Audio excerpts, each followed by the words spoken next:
Olá pessoal, eu sou o Marcos, essa é a Toca do Aventureiro e hoje aqui nós temos a nossa querida Geise do Leitura com Chocolate. Finalmente a gente conseguiu marcar. Pessoal, a Geise, ela tem o Leitura, que é uma iniciativa muito legal para falar de autores, literatura, fazer entrevistas, lives, resenhas. Tipo assim, ela é multiplataforma, porque ela tem, vocês podem achar a Geise na Amazon, podem se inscrever para participar do Leitura com Chocolate. Ela tem canal no YouTube, no TikTok, ela tem podcast no Spotify.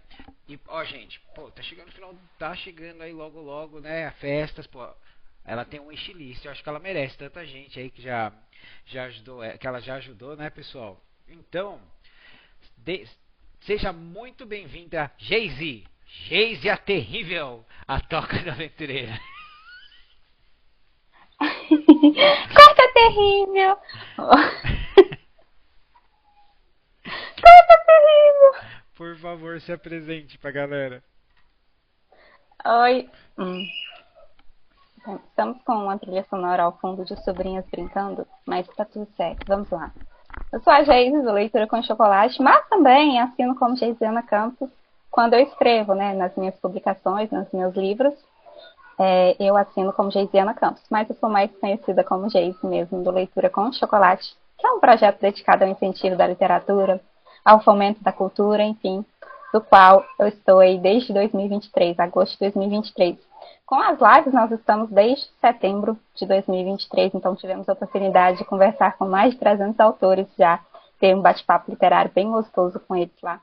Convido vocês a assistirem, tá no @Leitura com Chocolate, ou se não no nosso podcast também, que é Leitura com Chocolate. Enfim, o que você manda, Marcos? Então, eu queria primeiro agradecer a Geise, né, porque se não fosse ela, eu não teria conhecido vários autores. Um deles, o Denis Nishimura, né, que gente, chegou aqui, acabou de chegar para mostrar pra Geise aqui, o Imortal e o Encanto dos Vampiros, que eu sei que ela adora, né? Então eu queria te agradecer, Geise. Então, vamos lá, pessoal. Normalmente a Geise faz as perguntas, mas hoje a gente vai conhecer ela. Então, Geise, conta pra gente da sua jornada, quem é a Geise, como ela se tornou uma escritora. Fala de seus livros, por favor. Então, vamos lá. Eu sou nascida e criada no interior do estado de Goiás, né? E eu me considero uma pessoa que sempre foi muito sensível e criativa. É um pouco audacioso dizer isso, mas sim, eu considero que eu sempre fui muito sensível e criativa. Em meio a tudo isso, por questões de carreira mesmo, e visando uma boa condição financeira, eu cursei direito, passei no exame da ordem, advoguei por 3 anos. Também trabalhei num cartório aqui da minha cidade por 5 anos, né, de registro de imóveis, adquiri muitas experiências na área jurídica.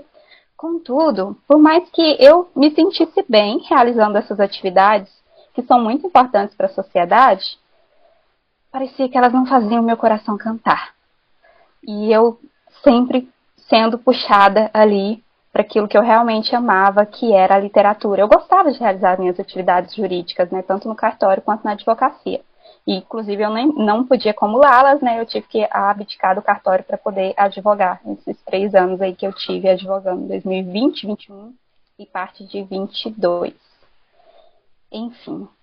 Só que eu já era encantada pela literatura. Tanto que, antes de entrar no cartório, eu tinha escrito o meu primeiro livro, que é o primeiro, vou mostrar para vocês. O primeiro livro, O Primeiro Amor de uma Camponesa, que eu escrevi ele em 2015 e publiquei ele em 2016. Publiquei ele na mesma época que eu entrei no cartório. Eu já era uma leitora ávida ali desde a adolescência, li muito, li inclusive várias fanfics, confesso. Escrevi alguns fanfics também antes de desenvolver essa obra, que eu já até retirei das plataformas, mas foi aqui a minha primeira história original foi essa, O Primeiro Amor de Camponesa. A primeira história original que eu concluí, que na verdade eu já tinha, estava trabalhando em outras histórias que eu não tinha chegado a concluir na época. Enfim, e aí eu publiquei esse livro, eu ia para as tardes, eu trabalhava em 2015, antes de entrar no cartório, eu trabalhava numa rede de supermercados chamada Citrocin. E aí eu trabalhava meio período lá, cursava faculdade de Direito à noite, e durante a tarde eu ia para a biblioteca municipal, que era um local que me trazia muita paz e tranquilidade, e foi lá que eu escrevi esse livro ali. Durante uns 3 ou 4 meses nas tardes ali da biblioteca municipal que eu ia. Você escreveu um livro na biblioteca. Que romântico, cara. Que romântico, Foi, escrevi romance, lá. sério. Eu lembro que meu notebook estava estragado, eu peguei o notebook emprestado da minha irmã e eu levava para lá. Eu levava para o trabalho, e aí o trabalho ele me cedia a refeição, né? Então eu realizava a refeição ali no final do expediente, e já, que era um combinado que eu tinha com a minha encarregada, né? E de lá, depois da refeição, eu ia para a biblioteca municipal aqui da minha cidade. Foi lá que nasceu o primeiro amor de camponesa. E conta um pouco pra Enfim, gente dele. só aguardar uma moto passar aqui. Enfim, esse livro aqui, ele narra a história da Ana Oliveira. Ela nasceu na década de 30 e eu sempre fui fascinada por romances históricos porque foi um dos primeiros gêneros que eu comecei a ler. Só que eu fiquei em casa pensando assim, vou escrever um romance de histórico ou de época que seja na Inglaterra ou esses comuns que a gente vê, né, em países estrangeiros, Escócia. Nossa, eu quero falar do meu Brasil, eu quero falar da minha terra, do meu cerrado, do meu Goiás. E aí esse livro ele é ambientado no centro-oeste goiano e década de 30. Então aqui eu consegui introduzir marcos importantes ali daquela época, né? Além desse romance, que é um romance muito leve, um romance juvenil mesmo, que não tem sensualidade, enfim. Eu consegui introduzir o direito ao voto da mulher, né, que foi conquistado naquela época. Entrei um pouquinho no pano de fundo ali do Getúlio Vargas, né, que era o chefe político do Brasil naquela época. Enfim, eu consegui trazer tanto os elementos da natureza ali, da minha ambientação aqui, do meu cerrado, quanto um pouquinho de política. Não tá forte em política, confesso, talvez até a Geise de hoje teria aprofundado um pouquinho mais nessa questão política e histórica do Brasil. Mas a Geise da época queria escrever um romance, por mais inocente que fosse. E esse foi o foco, a jornada da Ana Oliveira, que ela sofre algumas questões ali na adolescência dela, e aí ela desenvolve alguns traumas por conta disso. E aí, como se diz a sinopse, né, aos 20 anos ela está solteira. E naquela época era um absurdo, né? Década de 30, solteira. Vai Já ficar era pra uma titia, que é isso? tiazona. Porque na Ah, época, vai ficar eu pra acho que titia. que era a expectativa de vida com 50 anos. Tem que pesquisar, confesso. Enfim, e aí ela tem um amigo de infância, que ela tem muito carinho por esse amigo de infância, e ela é convidada para poder ir no casamento desse amigo de infância. Isso ela já está com 20 e poucos anos, né? Ah, antes disso, voltando um pouquinho, a Ana ela se formou professora, então ela foi a primeira pessoa a ter uma formação na família dela, que era uma família muito simples ali. Eles viviam em um sítio, enfim, uma família bem caipirinha mesmo, bem estilo Goiás, enfim. Só que é uma família muito amorosa e que foi muito divertido, muito gratificante escrever sobre eles. E aí ela vai para esse casamento depois, né, que a gente tem alguns períodos, tem o período dela na infância, quando ela conhece o Ricardo, que é o melhor amigo dela. Tem o período dela na adolescência, onde ela sofre algumas questões, o Ricardo também. E depois tem o período dela na juventude, que é quando ela vai para o sul, ela sai do Goiás e vai para o sul, para o casamento desse amigo dela. Enfim, passar uma temporada lá no sul, E né? o livro E ele depois é em que perspectiva? Primeira pessoa, terceira pessoa? terceira pessoa. Ele é em terceira pessoa, mas ele é mais focado na jornada da Ana. Então a gente vê um pouquinho ali do Ricardo, do irmão dele também, o Alberto, que é uma pessoa que a Ana acaba conhecendo depois. Ah, legal. E ver as famílias deles, né? Tanto a dela quanto a deles. E aí eu não vou entregar para vocês, né? O romance. Aí o romance se desenvolve e acontece várias questões, inclusive a evolução da personagem na história relacionadas a esses traumas dela, né? Então, eu acredito que a jornada dessa personagem crescendo e amadurecendo no decorrer das páginas até chegar ao final feliz dela, que era isso que eu queria, né? Ao escrever esse romance. Não escrevi um romance aí para poder deixar as leitoras tristes no final, mas para deixar elas felizes. Esse é o seu primeiro filho. Qual que é o próximo? Foi meu primeiro filho. Inclusive, eu descobri o público-alvo dele depois. Porque o que acontece? Romances de época geralmente tem muita sensualidade, né? A maioria dos que a gente lê ali, tá? Cenas bem quentes. E aí a galera ali mais jovem, que estava acostumada a ler romance de época, ficou um pouquinho receoso com esse livro, porque ele não tinha sensualidade. Ele tinha um romance mais inocente. Mesmo, né? Isso. E aí, inclusive, recebi algumas críticas e tal, né? Só que o que acontece? Eu fiz alguns projetos de incentivo à literatura nacional, literatura, enfim, não só nacional, junto às escolas aqui da minha cidade. Minha cidade tem quase 70 mil habitantes. É uma cidade pequena. Mas tem várias escolas, e a gente, inclusive estaduais. A gente fez esse projeto e eu descobri qual era o meu público-alvo, que eram meninas ali por volta dos 14, 16 anos, que não estavam com essa sensualidade tão aflorada, né? E não ansiavam por isso, mas sim ansiavam por um bom romance. E aí, nossa, recebi muitos feedbacks positivos e descobri quem era meu público-alvo, que era esse público aí das leitoras iniciantes, que é uma história bem simples, né? Escrita simples, leitoras iniciantes e mais jovens ali. Enfim, o segundo livro faz parte de uma série, porque ele é Conquistando a Indomável Camponesa. E aqui nós não temos a Ana, nós temos a Júlia. A Júlia, que é a irmã dela. Que a Ana, não mencionei para vocês, mas a Ana, ela é a ultimogênita de 10 filhos. E a Júlia tá entre os mais novos, né? Que os mais novos é a Júlia, o Otávio, não. A Júlia, o Tiago e a Ana. A Júlia ali tá entre os mais novos. Enfim, aí eu desenvolvi a história da Ana. Só que esse livro tem um diferencial, porque ao mesmo tempo em que eu desenvolvi a história da Júlia, desenvolvi a história da Júlia, eu também desenvolvi a história do Tiago. Então nós vemos aqui não só a jornada de amadurecimento de um personagem, mas de dois. Enfim, eu consegui trabalhar bastante esses dois personagens e me deixou bastante satisfeita. Eu gostei do estilo da sua capa, porque além delas lembrar a primeira, né, ela tem coisas únicas, mas ela tem um minimalismo e uma classe, sabe? Bem clássico mesmo, de romance, sabe? Eu gostei. Então, essa primeira capa aqui, esse livro eu publiquei pela Novo Século, né, no Seu Talento da Literatura Brasileira. Só que esse aqui eu fiz publicação independente. E aí, essa capa aqui foi feita pela Marina Aslin, inclusive hoje ela tem uma editora, a editora Wish. Ela publica clássicos, né, livros lindos, maravilhosos. Essa capa foi feita por ela. E essa capa foi feita por mim, que eu me inspirei na capa dela para poder seguir ali a série, né? A série de livros, porque esse aqui foi uma publicação independente. Esse aqui foi por editora. A diferença das plantas nas capas? Tem significar as cores. A diferença das plantas. Tem diferença nas plantas, sim, mas o significado está mais nas cores. Ah, legal. Legal. Esse aqui, embora as questões que a Ana passa, ele é um romance mais inocente e reflete mais o estado de espírito da Ana, né? A Ana é um amorzinho de pessoa. Ela é professora, ela é determinada, ela é muito bondosa, ela tem uma bondade muito linda no coração. Já esse aqui reflete mais o estado da Júlia. A Júlia, alguns dizem que ela nem mocinha é. Ô, Júlia. Enfim.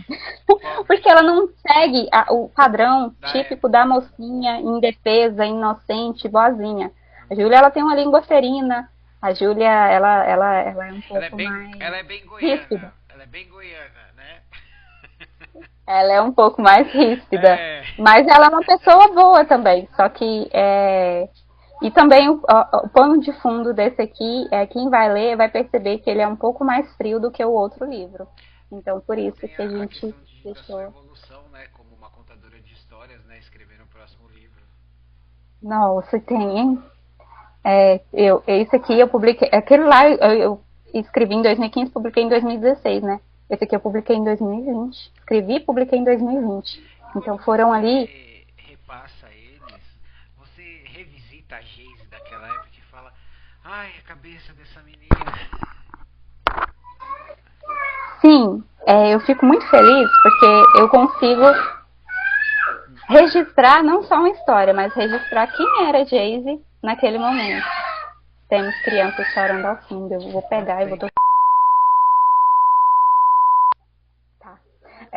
Eu consigo compreender um pouco da minha essência através das obras, né? Então, de fato, assim como a Ana e como toda essa história, eu era uma pessoa mais simples e mais inocente quando eu escrevi O Primeiro Amor de uma Camponesa. E aí, aqui eu vejo que eu já estou mais madura junto da Júlia e do Otávio, eu já amadureci, eu já percebi que, quem sabe, uma história ela não tem que envolver e se centrar somente em uma pessoa, mas eu posso dar destaque para outra também. Legal. Porque não existe só uma história sendo contada ali, tem dois lados, né? Inclusive a Júlia e o Otávio, eles têm um atrito ali, que se desenvolveu na infância também. Pra ficar interessante, né? Esse aqui tem cão e gato, esse aqui tem cão e isso gato. é legal, Eu gosto muito tanto, esse aqui tem cão e gato. E então a gente consegue ver tanto a perspectiva da Júlia quanto a do Otávio, né? Toda história tem dois lados. Enfim, e é muito, muito interessante esse livro. A escrita também, eu fiquei mais satisfeita com a escrita dele. Embora eu não repudie a escrita do outro. O outro fica bem simples. Mostra pra gente a foto da autora, né? São diferentes, vamos lá. Aqui... Não sei se deu pra pegar. Pra mim é tão estranho ver você sem óculos. Olha, toda menininha. Gostei da franjinha. Aí aqui também eu tava sem óculos, né? Nossa, a felicidade de estar publicando o livro. E é isso. Esse aqui também é um romance. E eu fiquei muito... eu senti, de fato, a evolução. Foram quase 5 anos de diferença ali na escrita de um para outro, né? Então eu senti que a evolução foi gritante ali na diferença da escrita. Amadurecimento da construção da história e da escrita também. Enfim. E agora? Agora nós temos o primeiro livro que eu comecei a escrever, assim. Só que eu concluí ele séculos depois, né? Porque foi uma trama um pouco mais complexa, ouso dizer. Porque embora... eu não falei. Embora não tenha a ambientação histórica e política que O Primeiro Amor de uma Camponesa tem, inclusive eu trouxe lenda aqui do Goiás, nesse livro aqui, que foca na Pedra Parada, não sei se você já ouviu, na região do Pinga Fogo. Sim. É um livro muito, muito legal, rico em cultura. Bom. Embora não tenha necessidade de utilizar de pesquisas históricas para poder desenvolver, ele é fantasia, né? Então... Sonhos e sacrifícios no território elementar. Nossa! Esse livro aqui... Eita, jornada! Pensa numa jornada. Que foi escrever esse livro. Eu estou escrevendo o volume 2. Opa! Estou escrevendo o volume 2. Olha aí, spoiler! Estou escrevendo o volume 2. Está sendo uma delícia. Porque eu considero que escrever é também desbravar, descobrir. Eu sou a primeira leitora da minha história. Então é muito gostoso você ir acompanhando a jornada dos personagens ali e descobrindo a história conforme você narra. É uma delícia. E teu olho tá até brilhando falando desse aí. Conta pra gente. Pois é. Sonhos e Sacrifícios no Território Elementar foi o primeiro livro assim, de fantasia que nasceu no meu coração. Embora tenha desenvolvido algumas fanfics antes, né? Mas livro, assim... Ele nasceu como As Crônicas Elementares. Aí tá. Aí ele nasceu com uma personagem específica aqui, que era a protagonista, e com mais 4 elementares. Então nós tínhamos uma princesa ali, um sacrifício e alguns elementos, uma coisa assim mais, não sei, é uma coisa talvez um pouco mais imatura, só que bem fantasiosa. Ok, eu fui desenvolvendo essa história, fui desenvolvendo ela, volta e meia eu pegava, dava uma olhadinha, e aí eu concluí ela com 10 capítulos. Eu concluí essa história com 10 capítulos. Mas eu olhei assim e pensei, será? Tá faltando alguma coisa, porque eu já era uma leitora de fantasia nessa época. Mas parece que tá faltando alguma coisa. Não tá pronta ainda para ser publicada. Enfim, não só pelo tamanho, né, mas por conta da riqueza em fantasia, ouso dizer, né, da ambientação, do universo que eu tinha desenvolvido ali. Eu não tinha trabalhado muito nesse universo, confesso. Enfim, tinha extraído a história ali, eu ouso dizer que foi o primeiro rascunho, com esses 10 capítulos. E aí eu fui escrever O Primeiro Amor de uma Camponesa, aí trabalhei um pouquinho mais nele. Nesse livro aqui de novo, depois do Primeiro Amor de uma Camponesa. E aí eu comecei a abordar, porque assim como O Primeiro Amor de uma Camponesa, a princípio a gente só tinha um ponto de vista. que era o ponto de vista da protagonista que até então eu tinha criado ali. E quando a gente escreve fantasia é difícil ficar numa pessoa só, né? Isso, e aí esses 10 capítulos eu tinha desenvolvido a partir do ponto de vista dessa personagem. Aí eu desenvolvi o primeiro emoji camponês. Aí depois que eu desenvolvi, eu acho que foi antes do Conquistando a Amazônia Camponesa ali, naqueles 4, 5 anos que eu fiquei sem publicar, eu voltei a trabalhar nessa história. E aí eu desenvolvi o ponto de vista dos elementares, dos 4. Aí eu, olha, nossa, parece que ficou legal conhecer mais esses personagens, mas sempre tá faltando alguma coisa ainda. Uhum. Aí eu fui Aí eu fui escrever o Conquistando Ainda Mais o Camponês e fiquei muito satisfeita porque eu consegui pegar ainda mais a ambientação aqui do Centro-Oeste, né? Esse livro ele é mais focado no Centro-Oeste ainda do que o primeiro. Enfim. Aí eu, nossa, talvez eu deva trabalhar melhor a ambientação.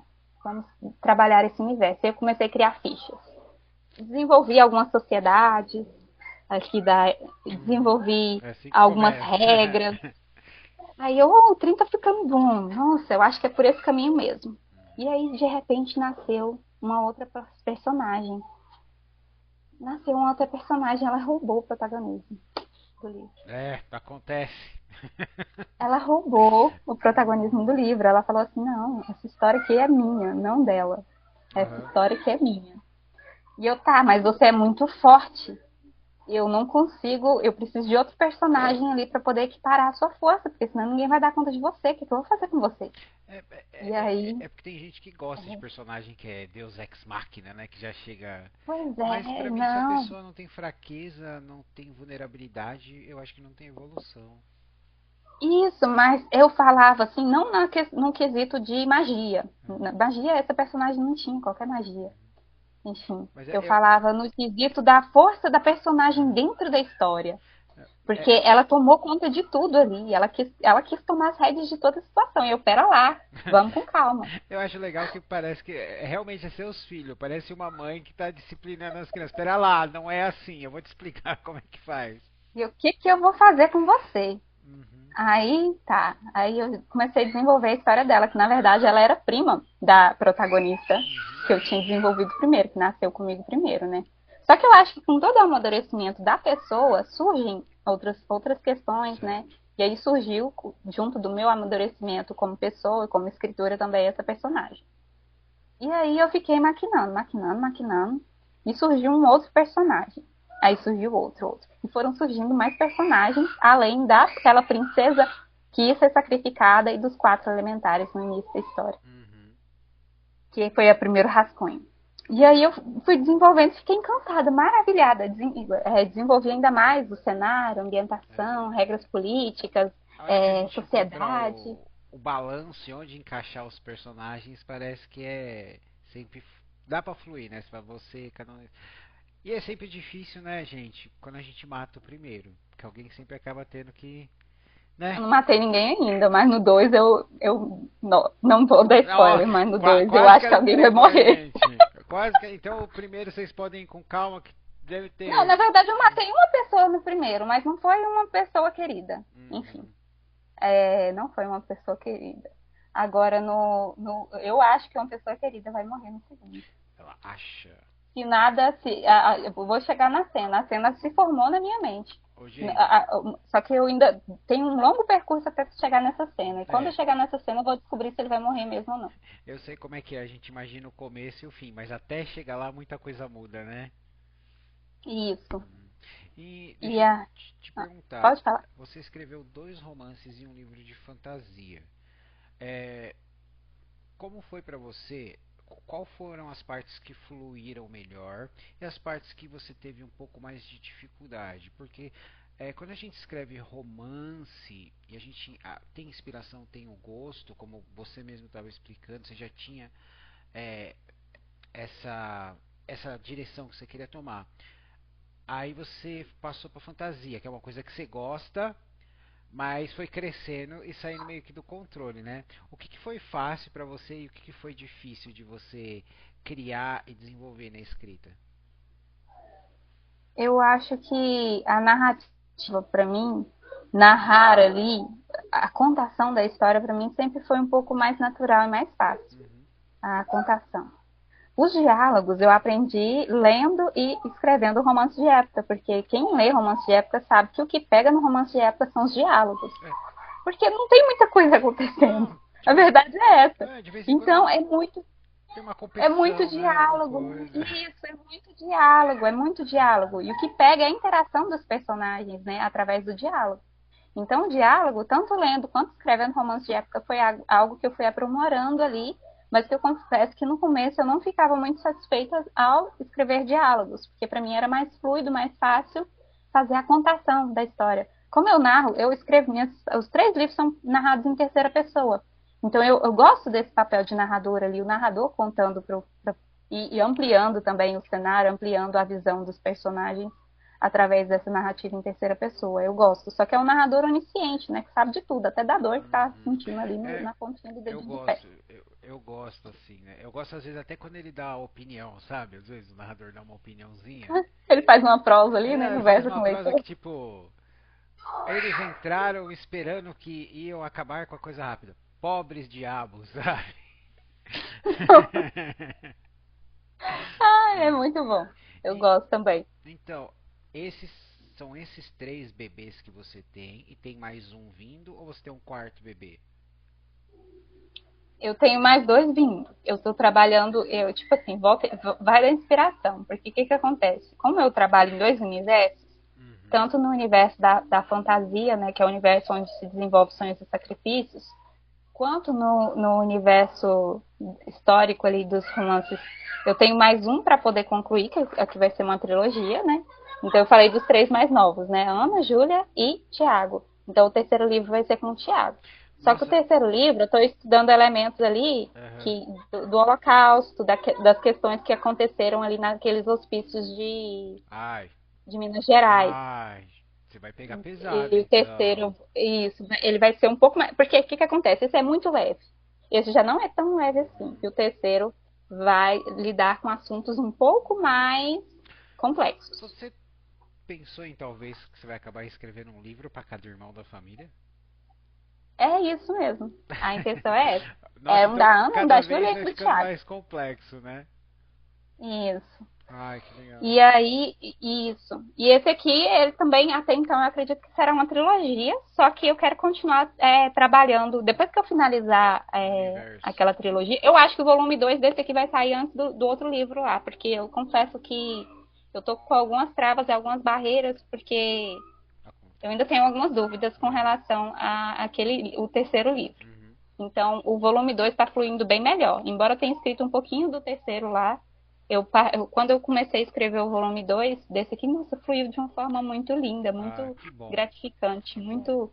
Então, eu acredito É, que o volume 2 vai sair. Só que eu gostaria muito de concluir aquela série lá antes dessa, porque eu comecei a escrever aquela série lá primeiro. todos eles, o público pode mandar um direct e pegar com você? Sim, esse aqui, ele é só meu. Na verdade, eu tenho ele publicado só no Kindle. Ah, Eu tá. fiz uma versão porque eu estou trabalhando um financiamento coletivo para o livro físico. Uhum. Então, eu estou ainda estudando como que eu vou fazer. Inclusive, eu tinha firmado um contrato com a Adriana da Letras Virtuais para fazer a publicação desse livro aqui, mas eu não sei se eu vou continuar lá, se eu vou fazer de forma inteiramente independente, porque acaba que a Letras Virtuais ela dá muita liberdade, então eu não saio tanto da independência assim com ela, né? Entendi. Porque eu tenho essa intenção de fazer o financiamento coletivo da edição física.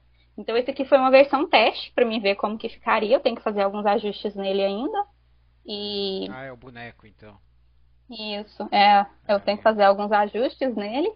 E aí depois, o ano que vem eu quero lançar o financiamento coletivo para o volume 1. E aí Ah, legal. provavelmente até novembro saia, entre julho e novembro saia a publicação do volume 2. Ai, que legal. E, ô Geise, agora vamos lá. Já que estamos falando dos seus bebês, temos a escolha de Salomão. Ou, no seu caso, a escolha de Sofia. Dos seus livros, né? Qual é o seu favorito? Você tá pedindo para mim escolher entre 3 filhos? Uma É mãe não tem um filho Escolha de favorito. Sofia. Tem o favorito sim. Minhas filhas Não vão ver tem, isso aqui, elas vão falar, tem sim. não tem. Tá, o negócio é o seguinte: o livro que me dá mais prazer ao desenvolver é Sonhos e Sacrifícios no Território Elementar. Muito bem. Então, é um filho ali que eu acabo me dedicando mais, né? Uhum. Por toda a complexidade da trama, né? Aqui Então, nós temos. Pode falar. Então, digamos que ele não é seu favorito, ele é seu xodó. É o Xodó. É Ah, o meu tá vendo? xodózinho. Tá vendo? Ele recebe mais atenção. É o caçula. É o caçula, de fato, é o terceiro Então, filho. Geise, agora conta pra gente, dos seus livros, o- teve algo que te surpreendeu no retorno do público, que você não esperava que gostassem de um personagem desse jeito, ou uma situação, um capítulo que te mandaram um retorno e você falou, gente, eu não esperava isso?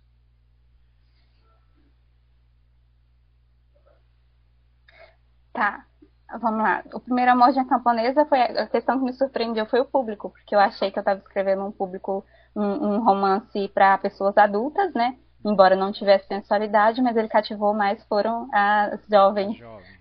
as adolescentes ali, né? Uhum, É um romance infanto-juvenil, ouso dizer, uhum, que é o primeiro Amor de camponesa. Então ele me surpreendeu com relação, eu recebi muito feedback, muito, eu recebo até hoje direct, né, de leitoras, tanto aqui da minha cidade, tem muitas aqui na minha cidade, porque eu fiz esse trabalho nas escolas, né, quanto de fora também, porque a editora, embora algumas questões, ela foi perfeita na distribuição, divulgação não, distribuição. Então ela distribuiu o livro para o Brasil inteiro, ele foi para feiras aí, em tudo quanto é. Então eu recebi mensagens do norte, do nordeste, do sul, ai, do que sudeste, bom, que bom. enfim. Ele foi para o Brasil inteiro, o primeiro Amor Camponesa. Então, eu falo que esse foi um bônus de ter publicado pela editora, porque ela fez uma distribuição muito linda dele. Não sei se ela continua assim, mas pelo menos do primeiro Amor Camponesa foi Certo. assim. Do segundo livro, o que me pegou foi o seguinte, foi quando uma leitora falou assim, a Júlia não é uma mocinha. Eu, poxa, como assim a Júlia não é uma mocinha? Claro que a Júlia é uma mocinha. Aí tá, ela foi, conversou comigo, né, por conta de que ela foge do estereótipo, dos Uhum, padrões das mocinhas que tá acostumado a ser desenvolvido ali nos romances, né, e romances de época também. Então a Júlia, ela, eu ouso dizer que o Otávio ele é mais mocinho do que a Júlia dentro da trama. E isso foram os leitores que me que apontaram. legal, que legal. E do seu xodó? O meu xodó.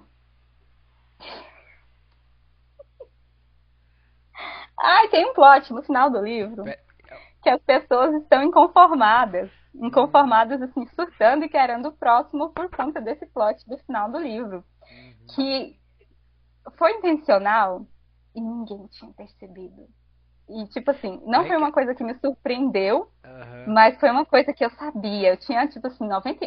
Será que alguém vai perceber? Ninguém percebeu. Pelo menos ninguém falou pra mim ainda que percebeu. aham. Enfim.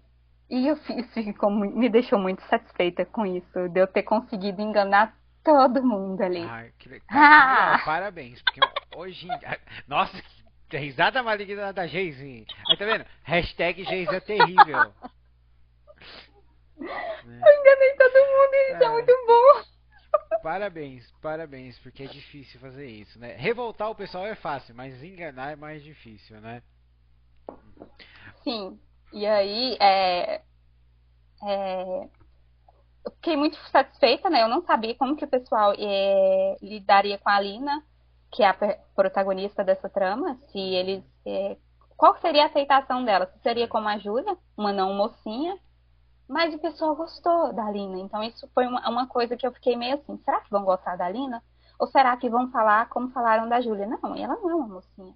E a Alina, ela causou muita admiração nos leitores que leram Sonhos e Ai, Sacrifícios. que Então bom. foi uma surpresa, porque não tinha certeza como que seria a aceitação dessa personagem, porque ela foge de alguns padrões, mas eu acho que pra fantasia, ela Uhum. não fugiu tanto assim, né? É que a fantasia Porque te dá um leque um pouquinho maior, mas parabéns, isso, Geise. a personagem ela pode ser um pouco mais ousada na Aham, fantasia, né? pode. E eu tinha essa questão de se ela seria bem aceita ou não. E o pessoal amou.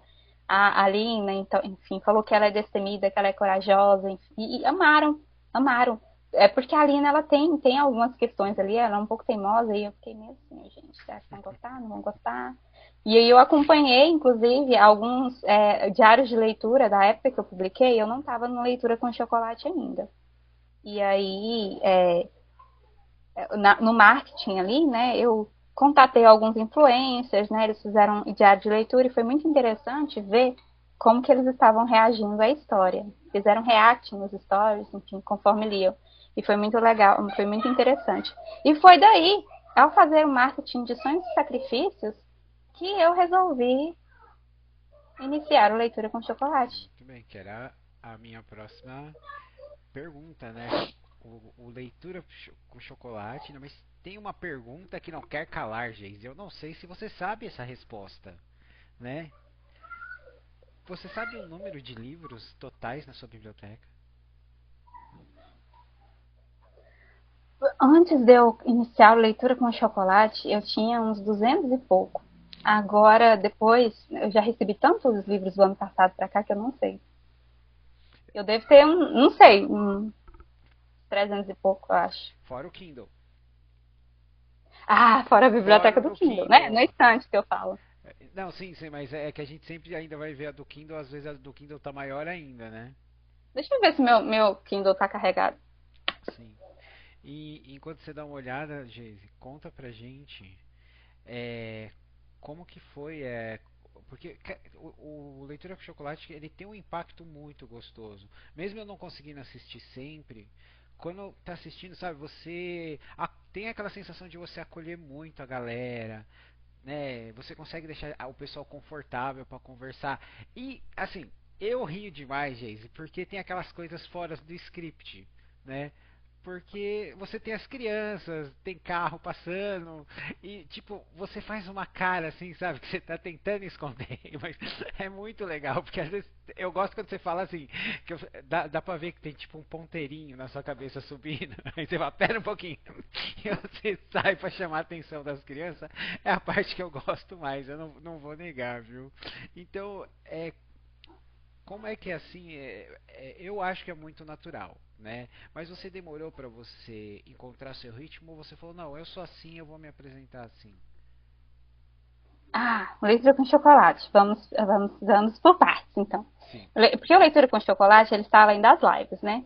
Eu iniciei no Leitura com Chocolate, fazendo leitura e resenha de livro, enviando proposta para os autores para poder fazer a divulgação deles. Uhum. Porque o que eu identifiquei? Ao realizar a divulgação do Sonhos e Sacrifícios no território elementar, eu utilizei de alguns influencers, né, para poder dar um boom, e foi muito bom, deu um boom no livro ali.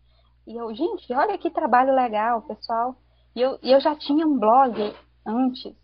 Eu tinha um blog, Leitura com Chocolate, que eu fazia de uma forma despretensiosa ali as resenhas escritas dos livros que eu lia, né? Só que esse blog estava abandonado. Eu não estava seguindo com esse projeto, enfim, por conta de questões profissionais, financeiras e várias questões, né?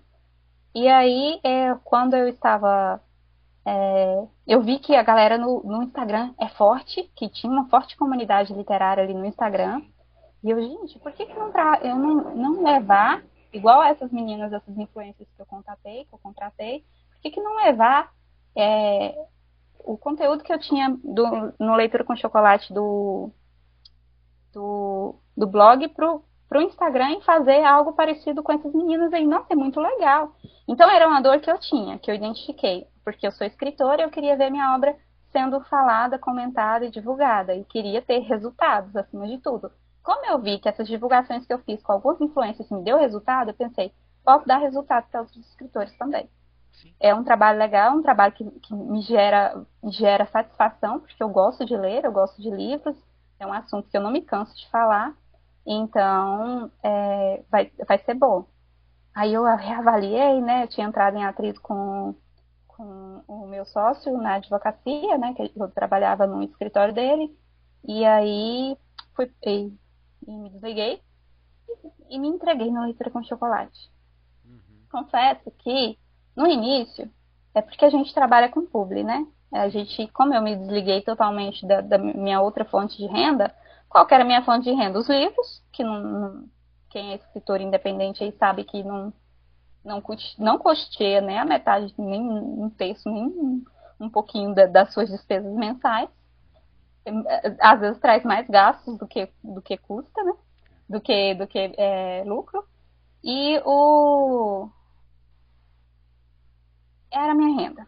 E trabalhos que eu desenvolvia, né, que eu passei a desenvolver ali durante esse período, trabalhos de acadêmicos que eu escrevia, né. Pessoal, tem uma galera aí que não é preguiça, é que eles não têm tempo de fazer os seus trabalhos de conclusão de curso. E aí eu desenvolvi esse trabalho para eles, uma né. mãozinha, né? Dá uma mãozinha. Isso, a gente entende, tem pessoas que não têm tempo, né, que têm uma vida sobrecarregada, tem filhos para cuidar, trabalhos durante o dia, enfim, não tem como desenvolver o trabalho ali, então eu fazia esse trabalho do submundo, e inclusive outros trabalhos que eu pegava na Orkana também, não sei se você conhece. Não. O Orkana é o submundo, é um submundo dos trabalhos aí, enfim.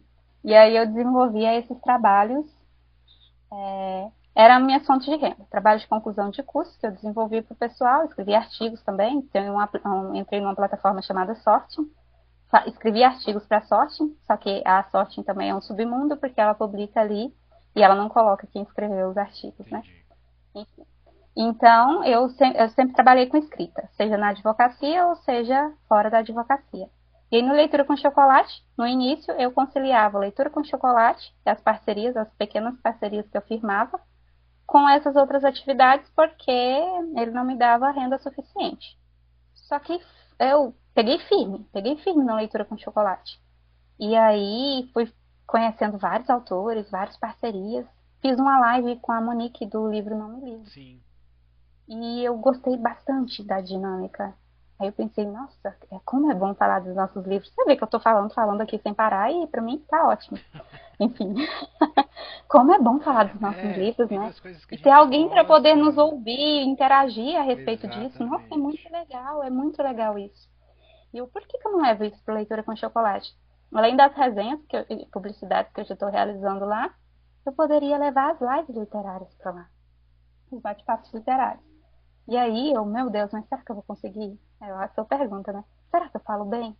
Nossa, mas parece que eu não tenho tanta desenvoltura assim para poder falar. Nossa, será que eu vou conseguir trazer um conforto para esse escritor? Enfim, será que eles vão gostar? E eu convidei uma escritora que eu conhecia, né, para fazer um teste ali comigo. Aí não teve custa nenhuma para ela, foi só um teste mesmo e a gente lançou a primeira live, que é a Amanda que fez essa live comigo, né, como minha escritora convidada. Fui e fiz essa live com ela e eu, gente, acho que dá.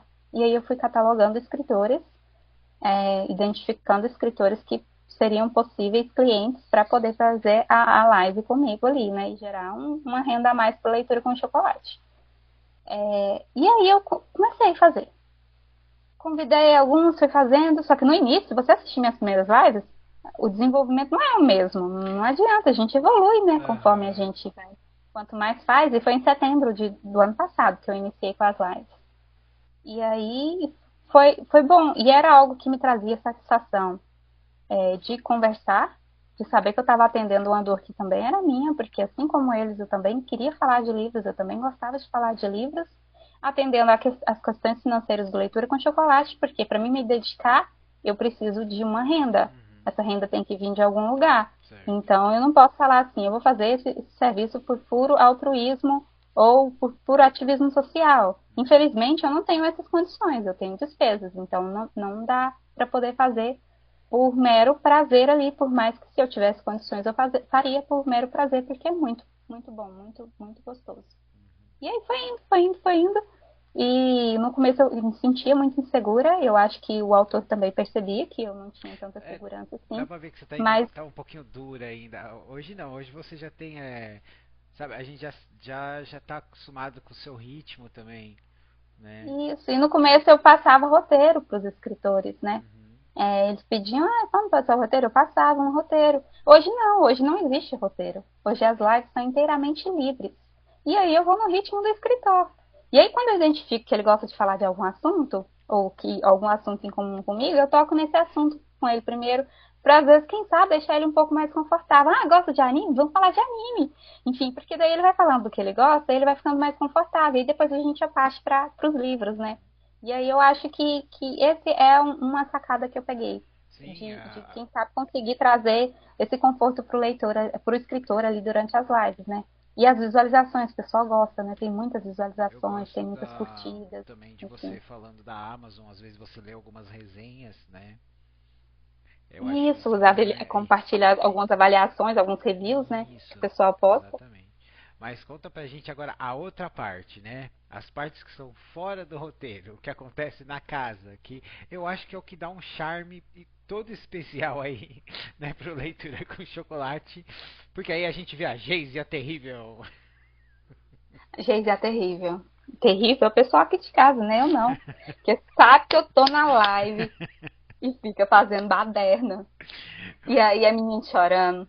E aí é menino correndo. E aí a Alice, de repente, aumenta a televisão. A Alice é minha pequena, Alice, minha filha, minha linda, minha índia. Ela, de repente, aumenta a televisão no volume ali. Eu penso, por que, gente? O pessoal não sabe que eu tô na live? Então, e a gente vê, tem tipo um reloginho que eu falei, ela vai explodir, ela Não, vai pulsa, pulsa. Eu explodir. acho que a veia pulsa por dentro. Que eu fico. Exatamente, né? Porque já teve Mas é. uma ou duas vezes que você parou e falou, "Ó, a mãe tá aqui, né? E eu acho muito legal, porque porque você mostra que não é perfeito, né, a gente fazendo, né? E eu acho que até melhora, porque tem o ambiente família em volta, né? Isso. E a casa acaba que eu moro com a minha mãe, né? Então é a casa da minha mãe. Então não tem como eu amordaçar todo mundo por mais que eu queira. É, amar, né? Pra poder ficar em silêncio na minha live. Não dá, é desumano, né? Eu estudei direito, eu não desumano por confio os algumas direitos humanos horas. das pessoas, né? Então, por mais que às vezes eu queira, Aham. é, por fora dos bastidores, né? Acaba que como as lives são registradas na íntegra, fica É, lá, né, pro pessoal fica. ver, E né? é muito Essas, legal. esses contratempos. Aham. E Geise, conta pra gente, agora eu tenho que saber, né? Porque foi você que começou com isso, tá? Perdão, mas foi você que começou com isso. Você que disse que seu pai te chamava de Geise a terrível. Conta o porquê. É porque, assim como a Júlia e a Lina, eu não atendia aos padrões de expectativas do seu Gilmar Oliveira Souza. Uhum. Enfim, minha irmã mais velha, impecável, né? Coisinha linda ali, super feminina, ficava dentro de casa. Meu pai chegava, claro, né? Ela esperava ele chegar, ela ia abrir um livro, né? Nossa, minha filha está estudando, olha que linda. Esperta, dona Jéssica, esperta. Meu pai chegava, o que que acontecia? Eu estava suja, estava com os pés no chão. Eu estava brincando com os meus vizinhos, de pé no litro, muitas vezes estava machucada também. Eu machucava muito, né? Porque eu brincava e eu me Uma criança desafiava. saudável. E isso. E aí, tipo assim, estão fazendo uma construção ali, vamos dar mortal na areia? Vamos dar mortal na areia. Ah, vamos colher manga lá na chácara lá de cima? Vazava lá pra chácara lá de cima para colher manga. Ah, vamos. Pessoal, acabou a água, vamos ali na chácara. Isso já era lá na minha avó, né? Aqui em casa a chácara não fica perto, não, mas lá da minha avó ficava bem pertinho. Vamos na chácara do seu Dioclésio buscar água lá nas bicas? Bora lá na chácara buscar água lá nas bicas. Tinha as bicas d'água muito lindas, os peixinhos passando, coisa delícia. Hoje, essa chácara já não existe, né?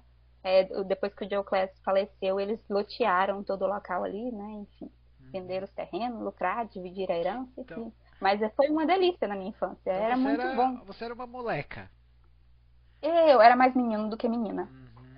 Enfim, e aí meu pai às vezes deparava com essas situações, ou eu machucando, né, ou eu fazendo arte ali com os meus primos, né, que a gente até rampava nos trieiros de bicicleta, a bicicletinha voava, não sei como que eu tô viva até hoje. Enfim, não sei, Deus olha, Deus protege a tal da Deus ó, criança, vou te porque falar. hoje em dia eu vejo essa molecada andando assim de bicicleta, de capacete, joelheira, cotoveleira. Vai, nossa, às vezes a gente descia umas ladeiras, não tinha nem corrente, não tinha nem freio na bicicleta e ia embora, né? E chegava vivo. Não, freava com o pé, moço. A Freava gente com o freava com o pé. pé, dava um jeito. Enfim, e aí meu pai falava, nossa, Geisiana é terrível, Geisiana, né, meu nome. Uhum. Geisiana é terrível demais. Olha aí a situação. Ai, Jéssica, aí comparava, né? Com a minha irmã mais velha, perfeitinha, né? Que não machucava, que não saía. E ela até saía pra brincar um pouquinho, mas eu acho que ela era tão inteligente que ela marcava a hora que meu pai ia chegar, aí ela voltava, já se arrumava, ficava toda limpinha. E a hora que ele chegava, ela já estava com o livro aberto em cima da cama. Enfim, eu não. E minha irmã mais nova também, né? Que eu levei pro mesmo Levou pro caminho mau do caminho, meu, né? né? Isso, eu levei pro caminho da. Gente, infância, nós tivemos Olha, infância. eu só posso dizer que assim, a minha filha do meio, o meu filho mais novo, era dela. Era o brinquedo dela. O que ela brincou e maltratou essa criança, a gente ainda tá pagando os traumas, Eu né? também sou a filha do meio, mas eu não Então, maltratei minha irmã mais nova. Enfim, eu ensinei ela a brincar. é tipo, você pula primeiro, né? Não. Ixi, e ela acabou ficando mais arteira que eu ainda. Mas o apelido de terrível pegou foi pra mim. Muito bem. Geise, conta pra gente, quais são seus autores favoritos? Meus autores favoritos. Ai, mas são tantos.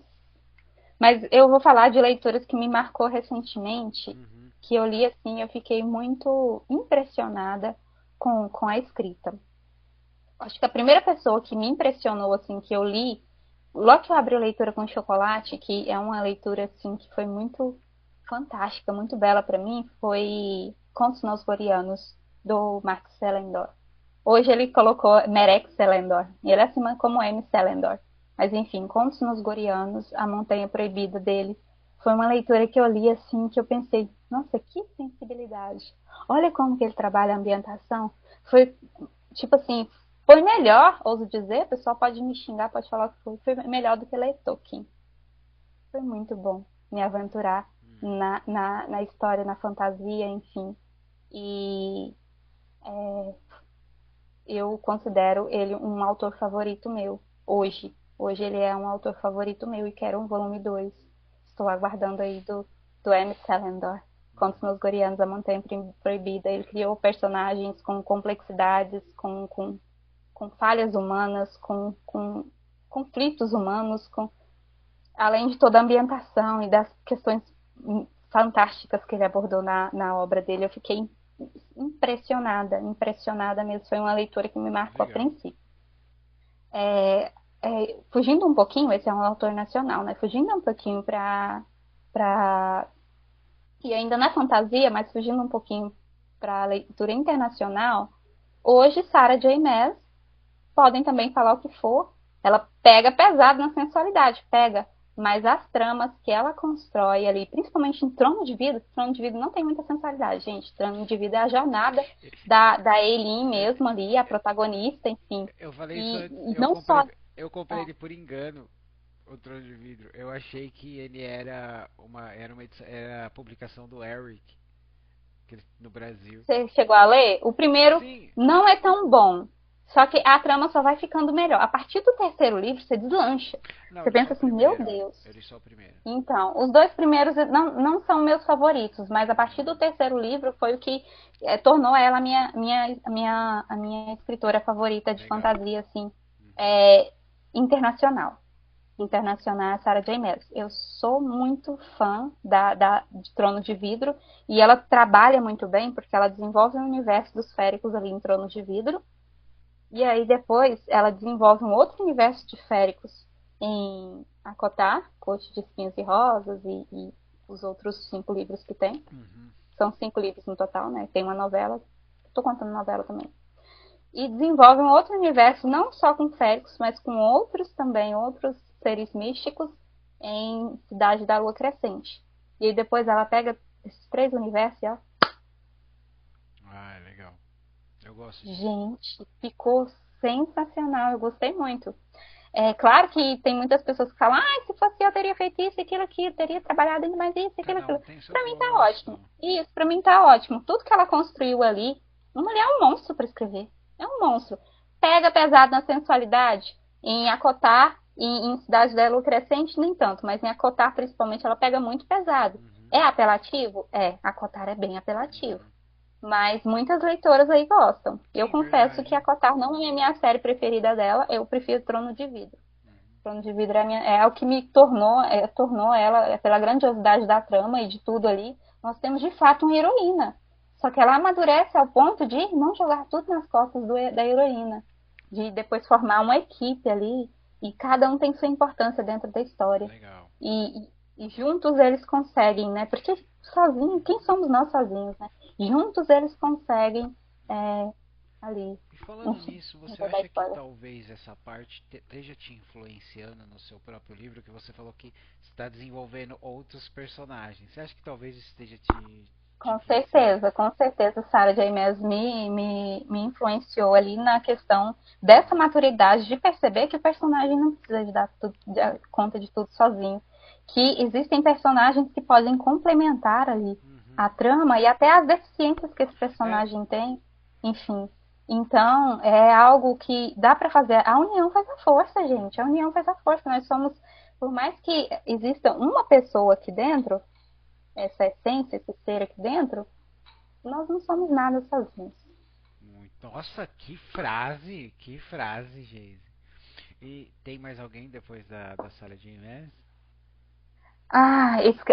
Agora isso.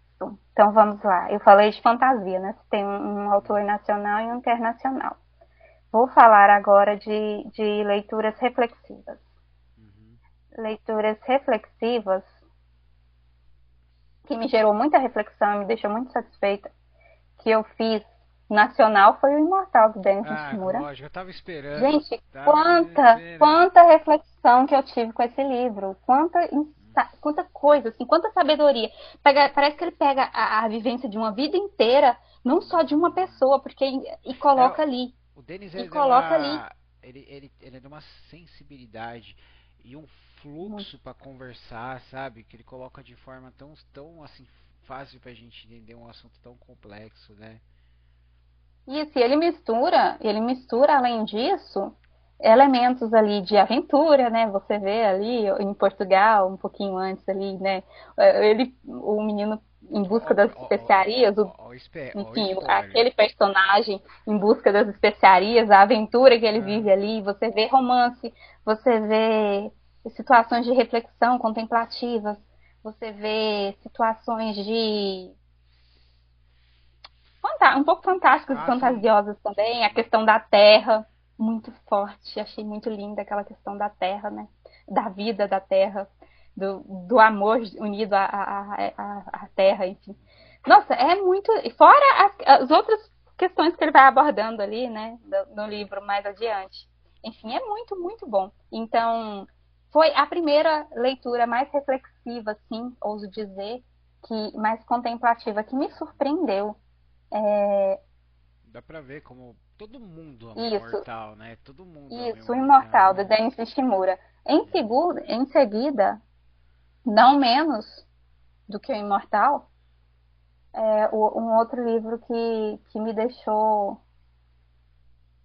contemplando elementos de natureza, elementos reflexivos de humanidade, elementos um pouco fantásticos também, acaba tendo uma pegada um pouco parecida, embora a escrita seja muito diferente, porque a escrita do Denis é uma escrita, apesar de descritiva, é uma escrita mais simples, né? Tipo assim, gente como a gente. É uma escrita assim que conversa de uma forma mais simples com o leitor. Ele se inspira muito no Howard, né? Para escrever. Isso. Já esse outro livro, que é... Esse outro livro, ele tem uma escrita altamente poética, reflexiva, imersiva também, e aborda questões muito humanas, aborda vários personagens, porque acaba que no Imortal a gente tem perspectivas de vários personagens também, mas o Pedro acaba se sobressaindo ali, né? O Pedro é o grande protagonista da trama. E nesse outro livro a gente vê muito dos outros personagens também, que é Elise e a Mensagem do Vento, do Regis Lima. E eu fiquei encantada. E quando eu comecei a ler esse livro, literalmente, eu falei isso em um vídeo e repito, eu abri um sorriso. Sabe o que você abrir um sorriso e pensar, poxa, olha a obra que eu estou tendo oportunidade de ler, de ter contato. Meu Deus, eu não acredito. Sou muito sortuda. Enfim, eu fiquei encantada com a escrita e com tudo que ele abordou ali. Logo no início eu já abri um sorriso e depois eu já só fui imergindo cada vez mais na história e na grande sabedoria que ele vem trazendo ali. É um pouco diferente do Denis Nishimura, né? Eles têm estilos diferentes Ah, ali na escrita, principalmente. O estilo da escrita é diferente. O desse ele é altamente poético, é uma escrita lírica mesmo. E o do Denis é uma escrita mais simples, mais gente como a gente, né? Embora ambas sejam reflexivas e imersivas. Enfim, descritivas também. e Então, nesse gênero o que eu posso mencionar de leituras reflexivas, minhas obras favoritas são essas. E meus escritores favoritos são Denis Nishimura e Regis Lima. é, ô Geise, eu tenho uma pergunta que eu separei aqui, né? Mas eu não sei se você vai poder responder, porque talvez você esteja preparando um vídeo ou um post, né? Sobre? Quais são os melhores do ano? Isso aí vai ficar para depois. Vocês vão descobrir, porque nós, em dezembro do ano passado, nós lançamos o Prêmio Leitura com Chocolate, né? Uhum. E aí nós premiamos uma obra de cada gênero. Enfim. E foi muito legal esse prêmio Leitura com Chocolate. Esse ano teremos de novo, Ah, vocês legal, descobrirão quem são legal. os melhores do ano. Eu tô perguntando só por. Falei, eu vou fazer a pergunta, mas eu tenho certeza que ela deve ter alguma coisa preparada, né? Tenho, sei. Ô Geise, uma pergunta que eu esqueci de te fazer é: você lembra qual foi o primeiro livro que você leu? Foi Coração de Pedra. Deixa eu só ver, eu sempre esqueço o nome da autora, porque eu não tenho esse livro na minha estante, eu não consegui comprar ele, né? Talvez por falta de me empenhar um pouco mais. Uhum. Eu li ele, eu estudava, eu acho que eu estava na quinta ou na sexta série, enfim. Que foi o primeiro livro grande, assim, porque antes disso eu já tinha lido histórias pequenininhas, né, nos colégios municipais onde eu estudei, enfim. Mas o primeiro romance que eu li, Que te um livro marcou com a mesmo. narrativa mais longa, foi Coração de Pedra. O segundo, que foi o que falou assim, pronto, agora eu virei leitora, vou continuar lendo, foi A Moreninha, do Joaquim Manuel de Macedo. Nossa! Você é Foi, uma eu me encantei com romântica, aquela né? Você história. é uma romântica. Nossa! Isso. Esse foi o segundo, né? Uhum. Mas o primeiro foi Coração de Pedra. Eu li também na época da escola, o Estudante, né, que abordava temas ali relacionados a drogas, família, enfim. Foi Uhum. leituras boas. Mas o que me falou assim, virei leitora, quero ler mais, Coração de foi. Pedra. Não, foi o Moreninho, de A Joaquim Manuel Moreninha. de Macedo. Ah, tá. Coração de Pedra é a primeira lembrança que eu tenho. Agora, o que me fez virar leitura foi a Moreninha. Ah, legal. Geise, vamos fazer nosso jogo? Jogo? O jo- Opa, jogo. Muito bem, pessoal. Quem já conhece o jogo, quem não conhece eu vou explicar. Eu e a Geise separamos três títulos e nós vamos mostrar para o outro alternadamente, porque a gente acha que talvez ele vai gostar e que se a pessoa ler, depois ela faz uma resenha, certo? Vamos lá. Primeiro que eu separei, tá? É de uma amiga minha, a Zan Ferreira, que é o Noites Contadas, porque eu falo cantadas, ela fica brava comigo, certo? Conhecendo as Estrelas. Esse livro aqui me surpreendeu, viu, Geise? Ele é sobre um malandro, sabe? Um estelionatário que está fugindo, faz um pedido para uma estrela numa hora de desespero e é levado para um outro mundo, né? E essa estrela toma uma forma humana e eles têm uma jornada para ir num lugar para se separarem porque eles estão ligados, né? E tem alguém caçando eles, a gente vai conhecendo esse mundo, é lógico que eles vão se apaixonar, né? E ele é o primeiro volume, assim, esse livro eu não canso de dizer que ele me surpreendeu, porque a Zan escreve muito bem. Ela me lembra muito o Rice Burroughs, né, que é o autor John Carter, do Tarzan, que ele não é, excessivamente descritivo e flui muito bem, né? E para você que é uma romântica, sabe? Eu acho que você vai gostar desse livro. Ele é o volume um, tá? E uma das coisas que eu gosto nesse aqui, que ele tem um vilão que é vilão. Ele não faz discurso, ele não faz planinho que não vai funcionar. Se ele chegar perto de você, ele vai te matar. Sabe? Eu gostei muito desse livro, eu queria recomendar ele pra você, né? O Noites Show de Contadas bola. da Zan Ferreira. Alguma pergunta? É, Mas esse vilão, ele é só ruim, ele não tem nem qualidade? É que eu não posso te dar o spoiler, mas existe um momento que é apresentado o porquê do porquê.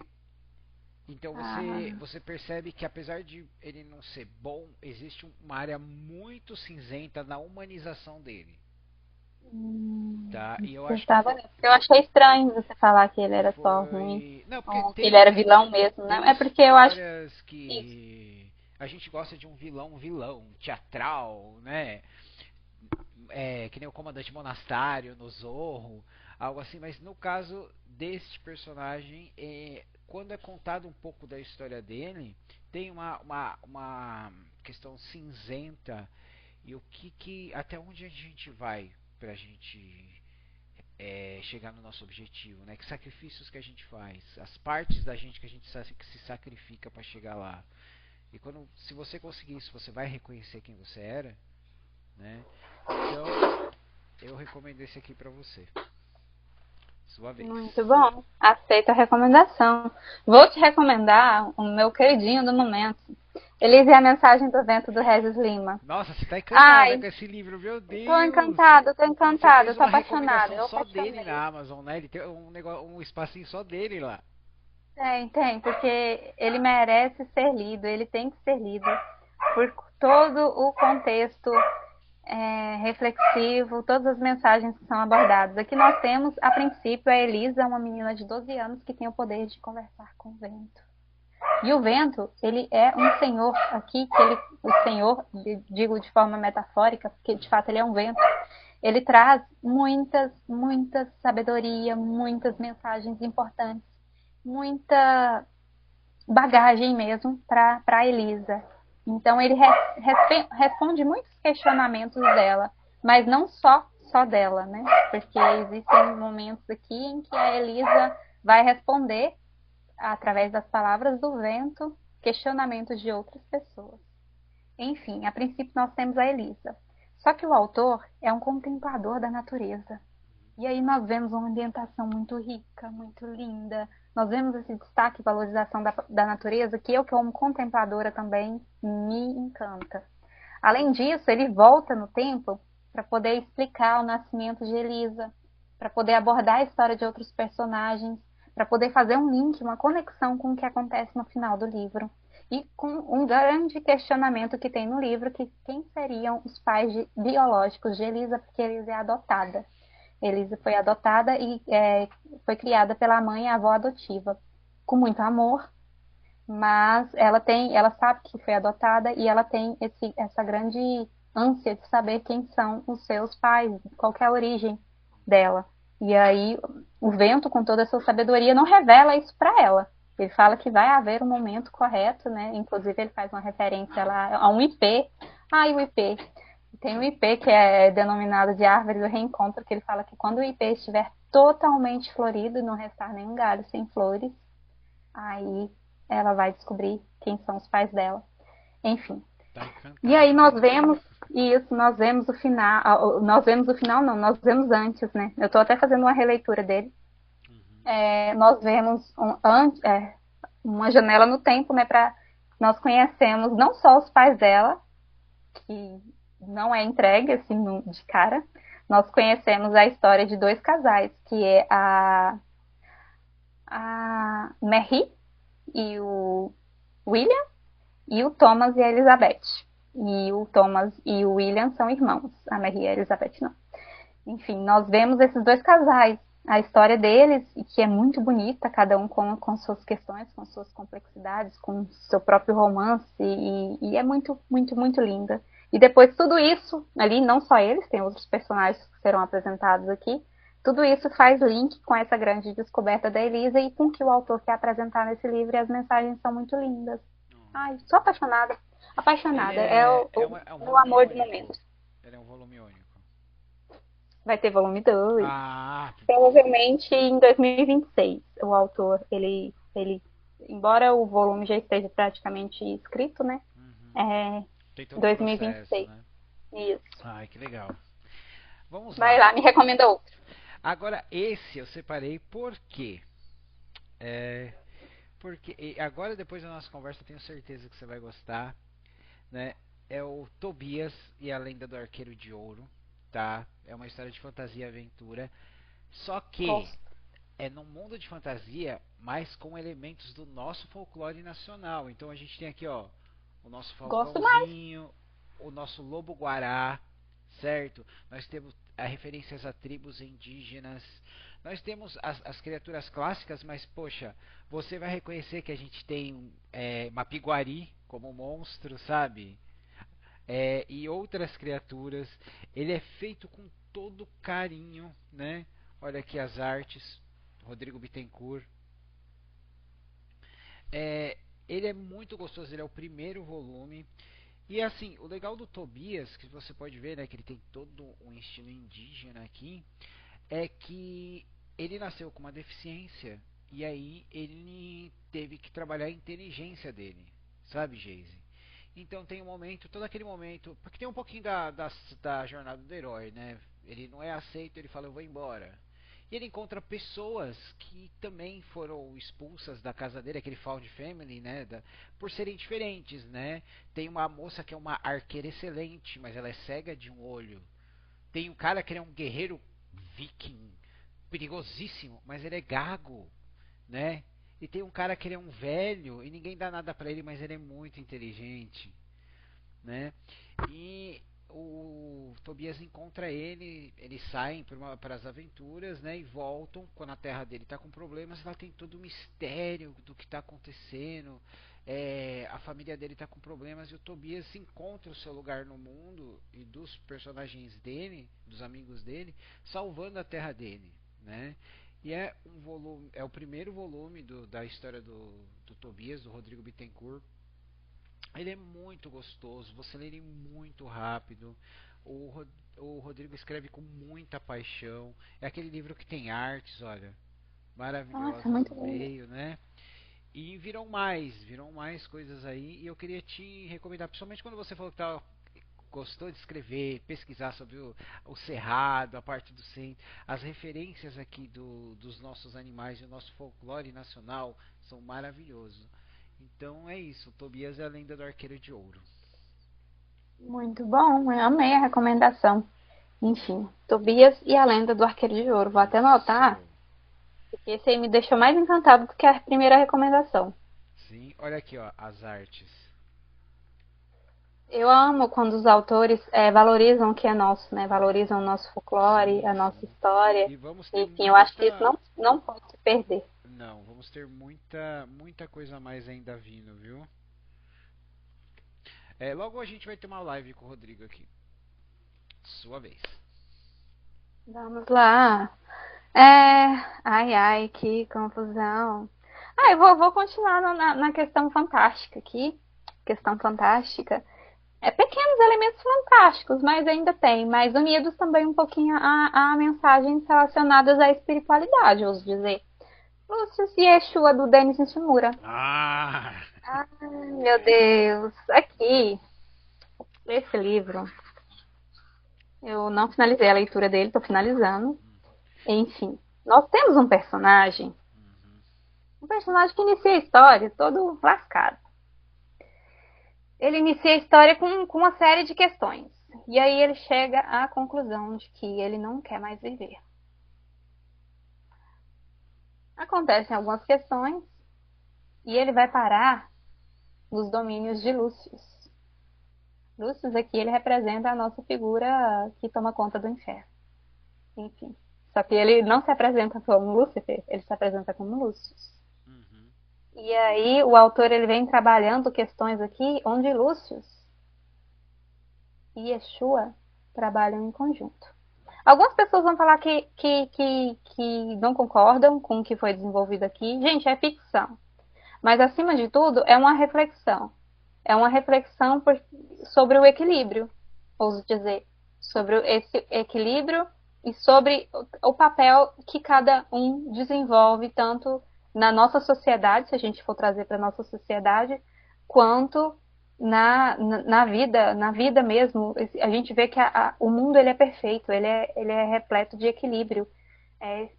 As abelhas elas precisam fazer a polinização ali para poder uma semente germinar, uma semente crescer. Uhum. Enfim, tudo precisa de tudo. Novamente, ninguém é ninguém sozinho. Sim. Todos precisam de todos. E aqui existe essa contraparte. Yeshua, ele representa a figura de Deus ali, ou de Jesus Cristo. E Lúcio representa a figura de Lúcifer. Só que cada um tem o seu papel. Cada um tem a sua importância na trama. E os diálogos são muito ricos e cheios, repletos de aprendizado e reflexão.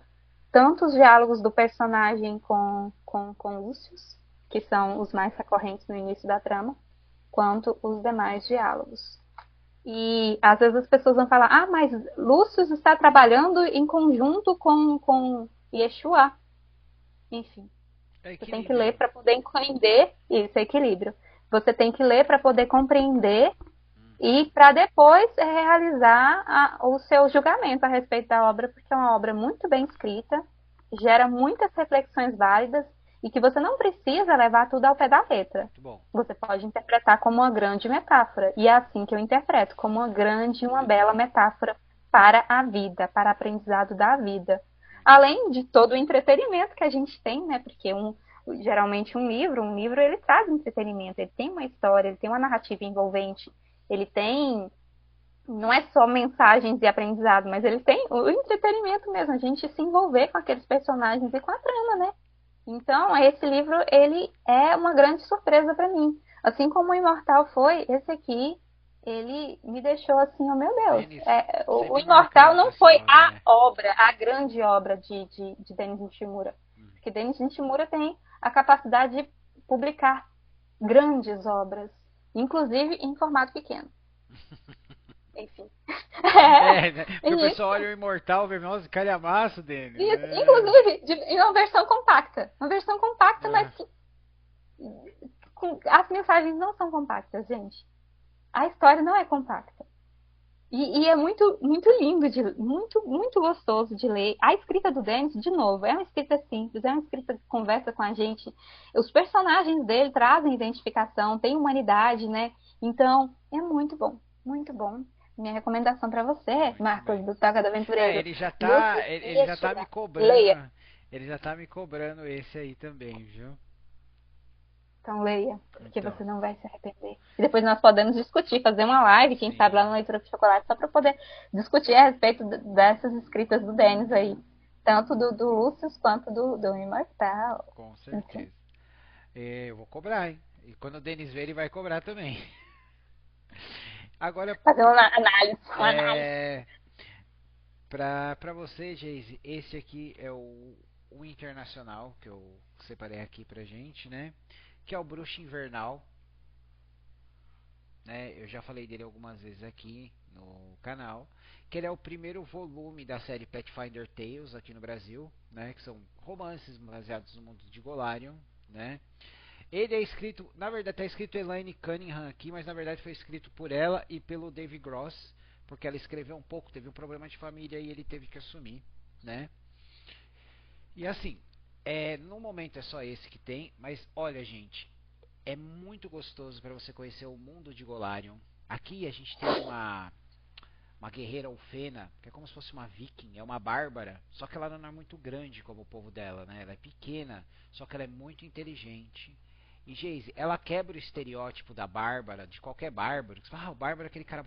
Não, ela engana um mago. E o jeito que ela engana o mago, você fala, meu, essa mina, ela joga. E ela joga sujo mesmo. Pra ela tem um objetivo, ela quer resgatar a irmã, né? Então, aqui a gente tem muita coisa focada em mesmo criaturas em mitologia nórdica, germânica. Então você tem as bruxas da neve, você tem lobos do gelo que assumem forma humana, gigantes do gelo, trolls, Baba Yaga, né? Bruxas, Baba Yaga mitologia. Bruxas que roubam almas de crianças e colocam em bonequinhas de porcelana, né? Tudo isso acompanhado por um ex-mago que se tornou cartógrafo e gosta de observar as estrelas e fazer mapas, né, com passado conturbado. E o mascote deles, o Asa Celeste, que é um dragonete, que eu acho que você vai amar, que um dragonete é um dragãozinho do tamanho de um gato com asas de borboleta, né? Então, ele tá disponível, tá na Amazon, vale a pena. Ele tá nesse formato que eu falo que é o paperback, o pocketbook, que é como eles foram lançados originalmente no mundo todo, né? Eu espero que outros livros cheguem e eu acho que para você é uma ótima introdução a uma fantasia assim, com o estilo que você conhece das raças de Senhor dos Anéis e outros, mas com ação e aventura. Porque querendo ou não, gente, Senhor dos Anéis é parado, tá? É parado. E aqui não. Aqui a gente isso aqui não é uma maratona, isso aqui é uma corrida, Geise, tá? E eu Muito acho que bom. eu tenho certeza que você vai se encantar quando eles chegarem na Terra das Bruxas da Neve. Ah, adoro, adoro. E eu gosto de ação e aventura. Trem É. parado comigo. Ah, eu não Enfim, a posso. não ser que seja uma leitura muito contemplativa e reflexiva ali. Caso Aham. contrário, não funciona não. Eu quero é pauleira. Não, aqui tem, não, tem pauleira no. Pra você ter uma ideia, quando a mãe dela tá dando a luz à irmã, ela vê a mãe dela xingando, ela fala: Nossa, eu vou guardar algum desses palavrões que a minha mãe tá falando por uma ocasião especial, né? E eu não posso falar desse livro sem falar da nossa querida Joyce Dantas, maior tradutora de Pathfinder do Brasil, sabe? Primeiro romance que ela traduziu com muito carinho. E é isso, Joyce. Sempre que eu falar do livro, eu falo de você. Muito obrigado. Muito bom, muito bom. Minha vez? Minha vez? É só É, mais um que eu posso recomendar? Posso só mais recomendar um. O jogo são só mais um? três. Ah, mas você... Gente, tá. Vou te recomendar agora algo diferente. Uhum. Poesia. A Meia Voz, da Lacey West. Esse livro aqui, as poesias dela tem um diferencial muito interessante, porque você lê elas, cada uma delas conta uma história. É como se você estivesse lendo uma crônica. Ah, Tem um estilo legal. muito gostoso de dela contar, dela tecer as poesias dela, dela compor as poesias. É muito lindo. E foi um livro que me deixou muito feliz, porque a autora enviou o livro para mim e eu comecei a ler ele ali sem nenhuma pretensão. E aí, de repente eu fiquei encantada, encantada com as poesias dela. Lacey West. Muito bom. Nossa, que capa E linda, a hein? edição é muito. Ah, a edição é linda. Na verdade, é uma pintura que cederam Uhum. para poder compor a capa, né? Ah, que linda. Muito lindo. É pura arte. Então nós temos o contato com a arte, seja na forma lírica e poética, né, dos Uhum. versos ali que ela compõe em meio às suas poesias, quanto também com essa capa maravilhosa que veio de Ai, um que quadro, legal. né, de uma Que pintura. legal. Muito lindo. Essa é a minha recomendação. A Meia Voz.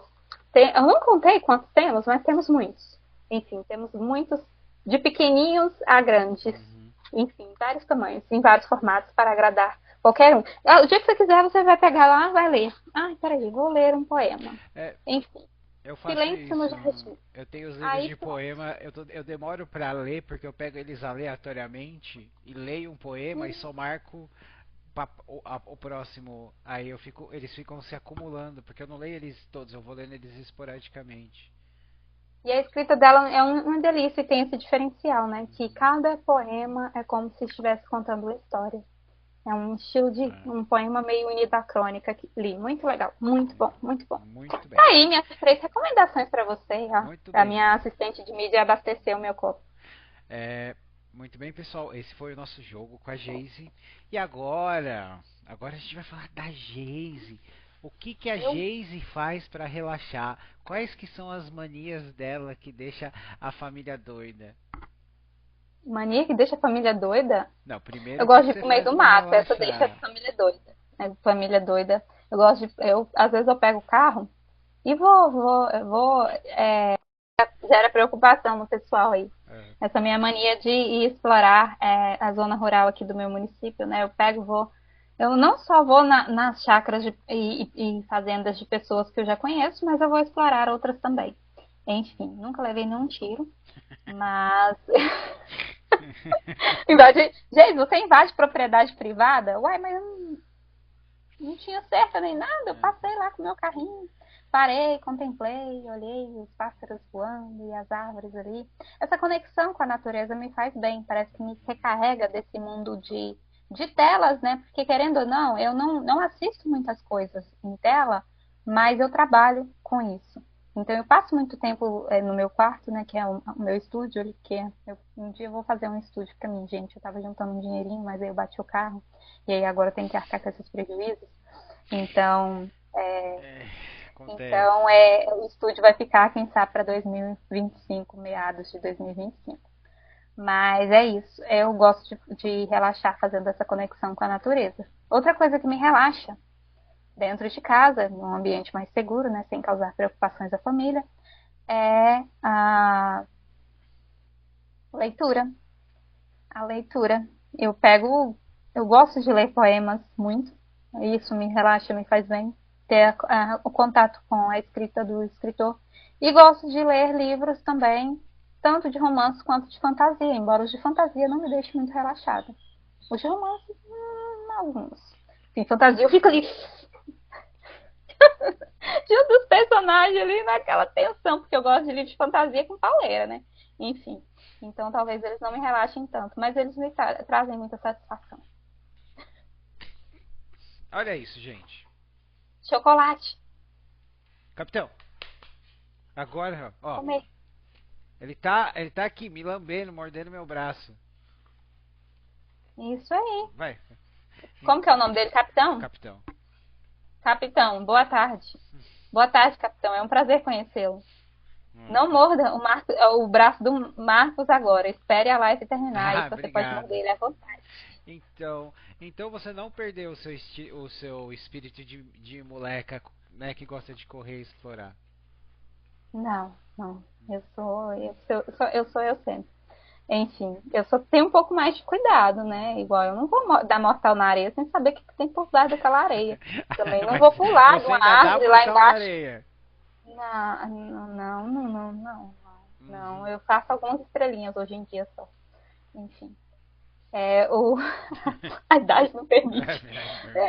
Da mesma forma, antes eu ia nas chacras aí, nas cachoeiras, eu pulava lá de cima, sem saber o que tinha embaixo. Hoje em dia, claro que eu vou ver a pessoa pulando, vou dar uma olhada e será que vai ter pedra? Aí eu vou pensar, né? Antes eu não pensava, eu era muito impetuosa. Não sou mais tão impetuosa assim. Hoje eu tenho responsabilidade, uma filha para criar, não posso morrer assim facilmente. Enfim. Duvido que você morreria facilmente, né? Pois é, eu tô viva até hoje, deu certo. Muito bem. Enfim. O que mais? Chocolate. Comer chocolate, fazer uma boa panela de brigadeiro. E quando eu tô com preguiça de fazer o brigadeiro, acontece que às vezes a preguiça me acomete, eu vou lá e compro chocolate pronto, mesmo, seja em barra, seja em bombom, seja caixa de chocolate, o que for. Isso me deixa muito, muito relaxada, muito feliz. Pergunta. É seguro tentar pegar o chocolate de você sem você oferecer? Não. Alguém já perdeu a mão? Você já viu cachorro? Já. Cachorro, quando você vai mexer na comida dele, não mexe. Uhum. Enfim. Eu não gosto que botem a mão no meu prato, muito menos no meu chocolate. Eu sabia, Geise é terrível. Então, Geise, agora chegamos naquele momento que eu chamo que é o momento Karine, de fazer os dedinhos de jazz, onde você deixa uma mensagem para o universo. Uma mensagem para o universo? Então, eu vou deixar uma mensagem que pode atender, vamos assim dizer, tanto as pessoas que gostam de livros, quanto as pessoas que escrevem livros, e quanto as pessoas que não se aventuraram por livros ainda. Enfim, o que eu vou dizer? Cri, cri, cri. Tá. Bora lá. Gente, a leitura, ela é algo que eu ouso dizer que salva vidas. A leitura, ela vai possibilitar conhecimento para a pessoa que está ali desbravando as palavras escritas por outro alguém. Ela vai possibilitar conexão. Ainda que seja uma história de ficção, há questões de aprendizado em toda leitura. Basta você ler com a mente aberta, você trazer aquilo para o seu coração. Eu falo que é algo único, porque eu leio um poema, eu leio um livro, eu leio uma história, um conto, eu tenho uma interpretação a respeito de quem eu sou. Então, a gente acaba até julgando as pessoas com base em quem somos. Eu li algo muito interessante recentemente em um livro que ele fala o seguinte, que é muito injusto você julgar o outro porque você não conhece a realidade do outro. Você conhece a sua realidade. E quando você julga o outro, você está julgando com base na sua realidade. Então, apontar o dedo para o outro, reclamar da atitude do outro, desmerecer, quem sabe, o serviço, as atitudes, os pensamentos, a ideologia do outro, é algo extremamente errado e é algo que eu ouso dizer que não deve ser feito porque você não sabe a realidade do outro. Você não sabe o que se passa na mente do outro. Você não sabe as dores do outro. Então, julgar é a pior coisa que você pode fazer, apontar o dedo para alguém, independente da situação, por mais feia que seja a situação. Nossa, mas aquela pessoa tomou uma atitude assim, que absurdo. Pois é. Mas você não é aquela pessoa e você não está naquele lugar para saber por que ela tomou aquela atitude assim. Claro, sim, existem atitudes reprováveis, existem, mas existe o além. O além de tudo isso, né? À toa que a gente aprende isso, né? Aprende a empatia através das leituras. Vendo ali o lado de cada personagem. Nossa, esse personagem é um vilão. Ele teve o passado assim, assim, assim. Justifica o que ele fez? Não. Mas o passado assim, assim, assim formou quem ele é durante a trama. Enfim. Da mesma forma nós, né? O nosso passado, as nossas vivências, as experiências, esse compilado que forma o nosso ser, forma quem nós somos. E a forma como acaba influenciando, sim, sejam por atitudes certas ou erradas, depende do ponto de vista, né? Porque vai de acordo com a realidade de cada um. E eu acho que é muito complicado falar o que é certo e o que é errado também, né? Que é algo que está estipulado na sociedade ali. Gente, não infringiu o Código Penal? Tá tudo certo. Mentira, gente, você tá, enfim. Mas é isso. A minha mensagem para vocês é que vocês valorizem a leitura, valorizem a cada história, cada texto que vocês leem, porque vocês podem absorver muito mais do que está lá. Você vai absorver de acordo com o que está aqui dentro, unido ao que o autor quer passar para você. Às vezes você não consegue absorver tudo, mas você consegue absorver uma pequena fração ali. E literatura é magia, né? É magia. Você tem contato com a obra que demorou um ano para poder ser escrita, talvez, mas pensa quantos anos que o autor ali desenvolveu a própria maturidade ali para poder escrever aquela obra. Então, 30 anos. Nossa, esse autor tem 50 anos. 50 anos é a bagagem que tem aquele livro. Ele publicou o livro aos 50 anos é a bagagem que tem aquele livro. E dessa forma você pode ter contato com essa bagagem ali de 50 anos em algumas horas ou dias de leitura. Então é magia. Magia. Leiam, leiam, leiam, leiam. Divaguei bastante, mas leiam, porque só vai trazer questões lindas e boas para vocês aí. E, sem dúvida, vai aumentar a sensibilidade para com o outro, para com o mundo, porque é isso que a gente está precisando. Muito bem, muito obrigado, Geise. Muito obrigado.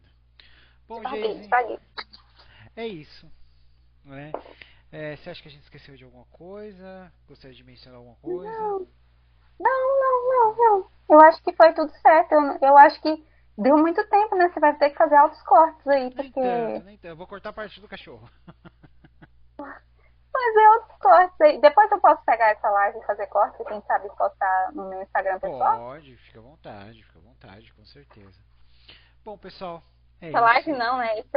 Como é que você fala que é? Na live é... Bate-papo. Bate-papo. Então, pessoal, é isso.